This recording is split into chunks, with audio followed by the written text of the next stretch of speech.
കർത്താവ് നിങ്ങളോടുകൂടെ അങ്ങേ ആത്മാവോടും കൂടെ. വിശുദ്ധ മത്തായി അറിയിച്ച പരിശുദ്ധ സുവിശേഷത്തിൽ നിന്ന് കർത്താവേ, അങ്ങേക്ക് മഹത്വം.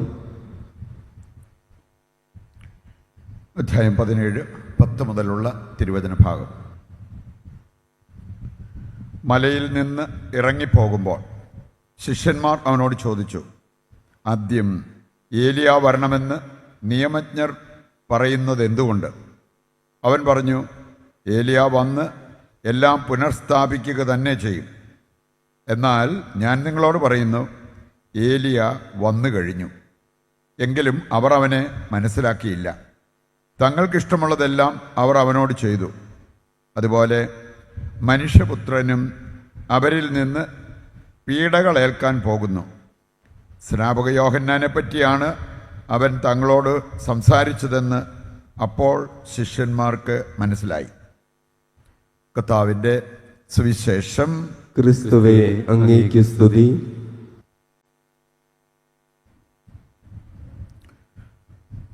ഈശോയിൽ പ്രിയപ്പെട്ടവരെ, നമ്മൾ സഭയിൽ കുരിശിൻ്റെ വിശുദ്ധ യോഹന്നാനെ പ്രത്യേകം അനുസ്മരിക്കുന്നു. കേൾക്കുമ്പോൾ തന്നെ അദ്ദേഹത്തിൻ്റെ ജീവിതം മനസ്സിലാക്കാൻ നമുക്ക് എളുപ്പമാണ്. ഈ വിശുദ്ധനാണ് പറഞ്ഞത്, ശുദ്ധമായ സഹനം ശുദ്ധമായ വിവേകം നൽകും. രാവിലെ എഴുന്നേൽക്കുമ്പോഴേ നമ്മൾ പ്രാർത്ഥിക്കാൻ തുടങ്ങേണ്ട ഒരു വിഷയമാണ് വിവേകം. ഇന്ന് അവിവേകം കാട്ടി അതിൻ്റെ പരിണിത ഫലങ്ങളെ ഒരുപാട് അനുഭവിക്കുന്ന വ്യക്തികളെ നാം കാണും. അത് വരാതിരിക്കാൻ നാം ചെയ്യേണ്ട ഒരു കാര്യമാണ് വിവേകപൂർവ്വം ജീവിക്കാനായിട്ട് വിവേകത്തിൻ്റെ വരത്തിന് വേണ്ടി പ്രാർത്ഥിക്കണം. ഇതെവിടെ കിട്ടും? ആരെങ്കിലും തലേ കൈവച്ച് പ്രാർത്ഥിക്കുമ്പോഴേ നമുക്ക് നേടിയെടുക്കാവുന്നതല്ല. ഇതിന് ശുദ്ധമായ സഹനം, ഇത് വേണ്ടുവോളം ഏറ്റെടുത്ത ഒരു വ്യക്തിയാണ് കുരിശിൻ്റെ വിശുദ്ധ യോഹന്നാൻ. അതുകൊണ്ടാണ് അദ്ദേഹത്തിന് ഈ കാര്യം പഠിപ്പിക്കാൻ പറ്റിയത്. 21-ാമത്തെ വയസ്സിൽ മരിയ ഭക്തി കൊണ്ട് നിറഞ്ഞ് കർമ്മലീത്ത സഭയിലൊരു അൽമായനായിട്ട് ജോയിൻ ചെയ്ത വ്യക്തിയാണ്. ഒരു അൽമേനിയായിട്ട് അവിടെ കഴിയാം. പക്ഷെ അദ്ദേഹത്തിൻ്റെ പഠന സാമർഥ്യം, ഭക്തി, പുണ്യാഭ്യാസങ്ങൾ ഇതെല്ലാം കണ്ടിട്ടാണ് പുരോഹിതനാകാൻ അദ്ദേഹത്തെ പ്രൊമോട്ട് ചെയ്ത് പൗരോഹിത്യം കൊടുത്തത്. കർമ്മലീത്ത സഭയുടെ നവീകരണത്തിനായിട്ട്, കാരണം വളരെ സ്ട്രിക്റ്റായിട്ട് നിയമങ്ങൾ പാലിച്ച് ത്യാഗോജ്വലമായിട്ട് ജീവിച്ച ഒരു വ്യക്തിയാണ് കുരിശിൻ്റെ വിശുദ്ധ യോഹന്നാൻ. അദ്ദേഹത്തിന് കൂടപ്പുറപ്പ് എന്ന് പറയാവുന്ന 2 കാര്യങ്ങളുണ്ടായിരുന്നു. ഒന്ന്, ഈ രോമച്ചട്ട എന്ന് പറഞ്ഞാൽ അത് പരിത്യാഗമാണ്. ചാക്കുടുക്കുക, അല്ലെങ്കിൽ ശരീരത്തെ വേദനിപ്പിക്കുന്ന രീതിയിലുള്ള വേഷവിധാനങ്ങൾ, അങ്ങനെയുള്ള കാര്യങ്ങൾ. അതുപോലെ തന്നെ ഉപവാസം. നമുക്ക് ചിലപ്പം കൂടപ്പുറപ്പായിട്ട് മാറിയിരിക്കുന്നത് പാപമായിരിക്കാം. ഇവിടെ നമ്മൾ കാണുകയാണ്, കൂടപ്പുറപ്പെന്ന് ഈ വിശുദ്ധന് പറയാൻ പറ്റിയിരുന്ന 2 കാര്യങ്ങളാണ് ഉപവാസം, പരിത്യാഗ പ്രവർത്തികൾ. അങ്ങനെ അദ്ദേഹം ഒരുപാട് ആത്മീയമായിട്ട് വളർന്നു, ദൈവവുമായിട്ട് നല്ല സൗഹൃദത്തിൽ വളർന്നു. വിശുദ്ധ അമ്മ ത്രേസ്യ ആവശ്യപ്പെട്ട് കർമ്മലീത്ത സഭയുടെ ആ ഒരു നവീകരണം അത് ഏറ്റെടുക്കണം എന്ന് പറഞ്ഞതുകൊണ്ട് അതിലേക്ക് പോയ ഒരു വ്യക്തിയാണ് ഈ വിശുദ്ധൻ. അതിൻ്റെ പേരിൽ കുറേ പേരെല്ലാം അദ്ദേഹത്തെ പാഷണ്ടി എന്ന് മുദ്ര കുത്തി 9 മാസം ജയിലിൽ കിടന്നവനാണ്. ജയിലിൽ കിടന്നപ്പോൾ റൊട്ടി വെള്ളം എന്നും കൺവെൻഷൻ പോലെയാണ്. ആകെപ്പാടെ കഴിച്ചത് റൊട്ടിയും വെള്ളവും മാത്രമേ ഉള്ളൂ. അവസാനത്തെ 27 ദിവസം ആ ജയിലിൽ പോലും അദ്ദേഹം ദൈവവുമായിട്ട്, ഈ 2 പേര് മാത്രം, വേറെ ആരുമില്ല, ഒരാളുമായിട്ട് ഒരു കണക്ഷനും ഇല്ല. അങ്ങനെ ജീവിച്ച് അദ്ദേഹം ഒരു ആധ്യാത്മിക കീർത്തനമാലപിച്ചാണ് പുറത്തു വന്നത്. കാരണം പ്രാർത്ഥന അതുപോലെ ആത്മീയമായിട്ട് അദ്ദേഹത്തെ ഉയർത്തി. ഇനി ഇദ്ദേഹം ആഗ്രഹിച്ച ഒന്നുണ്ട്, കൂടുതൽ കൂടുതൽ കർത്താവിന് വേണ്ടി സഹിക്കുക. കുരിശിൻ്റെ വിശുദ്ധ യോഹന്നാൻ. ഞാൻ ഒരിക്കൽ ദൈവം തന്നെ ചോദിച്ചു, നിനക്ക് എന്താ പ്രതിഫലം വേണ്ടേ? ഇത്രമാത്രം നിനക്ക് എന്നോട് സ്നേഹവും എനിക്ക് വേണ്ടി നീ ജീവിക്കുന്നു, നിനക്ക് എന്താ പ്രതിഫലം വേണ്ടേ? അദ്ദേഹം പറഞ്ഞ ഒരു കാര്യം, കർത്താവേ, ഒരു കാര്യം മാത്രം, നിന്നെ പ്രതി സഹിക്കണം, നിന്നെ പ്രതി നിന്ദിക്കപ്പെടണം. അത് മാത്രമേ എനിക്ക് ആഗ്രഹമുള്ളൂ. എന്തുമാത്രം ആത്മീയമായിട്ട് വളർന്നാൽ എങ്ങനെയൊക്കെ പറയാൻ പറ്റുക? എനിക്കാകപ്പാടെ ഇവിടെയൊക്കെ നമ്മൾ ഒരു പ്രതിഫലം കിട്ടാൻ വേണ്ടി അല്ലെങ്കിൽ കാര്യമൊന്നും നടന്ന് കിട്ടാൻ വേണ്ടി നമ്മൾ ഭ്രാന്ത് പിടിച്ച പോലെ നടക്കുക. ദൈവം ചോദിച്ചു എന്താ വേണ്ടേ? തരാം. നിനക്ക് ഞാനൊരു സമ്മാനം തരാൻ ഞാൻ ആഗ്രഹിക്കുന്നുണ്ട്, നിനക്ക് എന്താ വേണ്ടേ? എൻ്റെ കർത്താവെ, അടിയൻ ഇത് മാത്രം മതി. നിന്നെ പ്രതി കൂടുതൽ സഹിക്കണം, നിന്നെ പ്രതി നിന്ദനം ഏറ്റ് എൻ്റെ ജീവിതത്തിൽ മുമ്പോട്ട് പോകണം, എനിക്കത് മതി. അദ്ദേഹം ഇങ്ങനെ ആഗ്രഹിക്കാൻ, സഹനം കൊതിക്കാനുള്ള കാരണം പറഞ്ഞത് ആ ജയിൽവാസം. 9 മാസം ജയിലിൽ കിടന്നില്ലേ? ജയിൽവാസം. അവിടെ ഞാൻ മനസ്സിലാക്കി സഹനത്തിൻ്റെ മൂല്യം. അതുകൊണ്ടാണ് ഈ മനുഷ്യൻ ഇങ്ങനെ ദൈവത്തോട് യാചിക്കാൻ പറ്റിയത്. എനിക്കിത് മതി, വേറെ ഒന്നും വേണ്ട എന്ന് പറയാൻ സാധിച്ചത്. ഇവിടെ നമ്മളൊക്കെ ദൈവവുമായിട്ട് സഹവസിച്ച് ദൈവത്തിന് നമ്മുടെ ജീവിതം വിട്ടുകൊടുക്കുമ്പോഴാണ് ഇങ്ങനെയുള്ള ആഴമായ പഠനങ്ങൾ നമുക്ക് ലഭിക്കുക.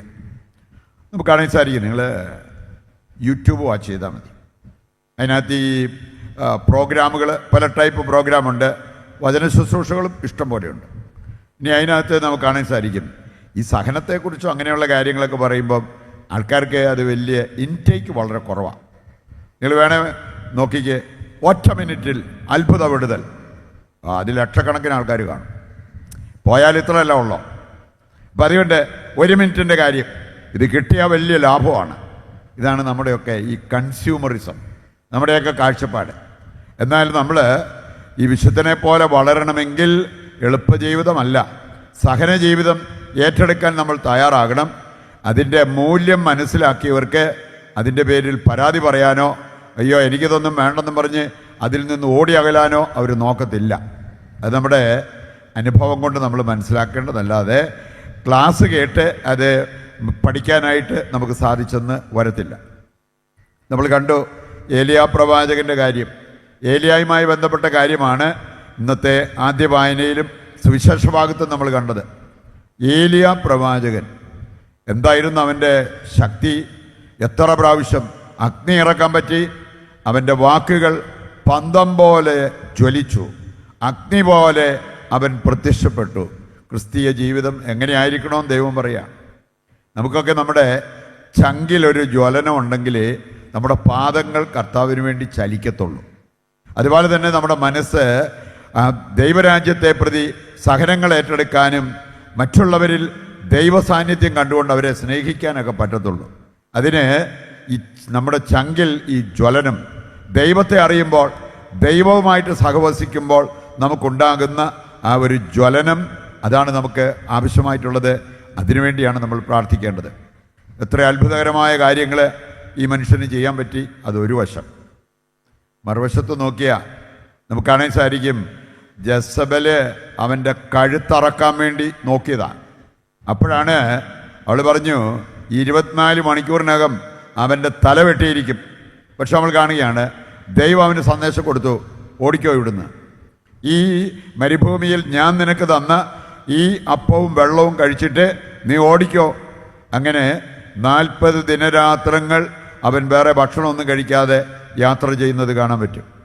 വിശുദ്ധ കുർബാനയ്ക്ക് ഇതേ ശക്തിയാണുള്ളത് എന്ന കാര്യം നമ്മൾ തിരിച്ചറിയണം. കാരണം ഏലിയാ പ്രവാചകന് ഈ അപ്പം എത്തിച്ചു കൊടുത്തത് ദൈവമാണ്.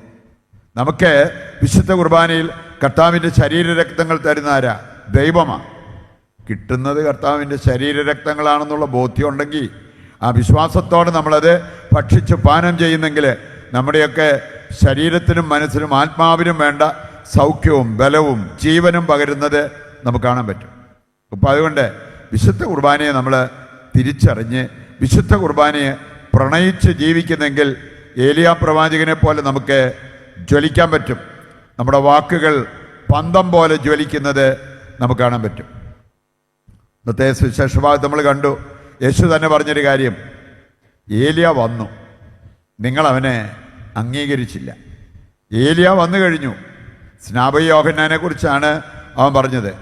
ഇതുപോലെ ദൈവം പ്രവർത്തിക്കുന്ന പലതും അംഗീകരിക്കാതെ കണ്ട്, അല്ല അങ്ങനെ നടക്കട്ടെ, ഇങ്ങനെ ഒരു അത്ഭുതം നടക്കട്ടെ, എന്നിട്ട് ഞാൻ വിശ്വസിക്കാം എന്നും പറഞ്ഞ് നടക്കുന്ന ആൾക്കാരുണ്ട്. ഇനി എന്തെങ്കിലും പഴയതിനേക്കാൾ ഇടിവെട്ട അത്ഭുതമല്ലോ നടക്കുകയാണെങ്കിൽ ഞാൻ വിശ്വസിക്കാം, എൻ്റെ ജീവിതത്തിൽ മാറ്റം വരുത്താം. അങ്ങനെ ചിന്തിച്ച് നടക്കുന്നവരുണ്ട്. അങ്ങനെയുള്ളവരെ യേശുക്രിസ്തുവിന് വിശ്വാസമില്ലെന്നാണ് ബൈബിളിൽ പറഞ്ഞിരിക്കുന്നത്. അപ്പം അതുകൊണ്ട് യേശുവിനെ ഏറ്റവും വലിയ അടയാളമായി കണ്ടുകൊണ്ട് അവനിൽ രക്ഷ കണ്ടെത്തി ജീവിക്കാൻ നമ്മൾ സന്നദ്ധരാകണം. അപ്പോൾ നമുക്ക് മറ്റുള്ളവരെ അകമഴിഞ്ഞ് സ്നേഹിക്കാൻ പറ്റും, ജീവിത വിശുദ്ധി കാത്തു സൂക്ഷിക്കാൻ പറ്റും, സ്വർഗം ലക്ഷ്യമാക്കി ജീവിതം മുന്നോട്ട് നയിക്കാൻ പറ്റും. അതിനുവേണ്ട കൃപയ്ക്കും അനുഗ്രഹത്തിനുമായിട്ട് ഈ ബലിയിൽ ദൈവത്തോട് നമുക്ക് പ്രത്യേകം പ്രാർത്ഥിക്കുകയും ചെയ്യാം.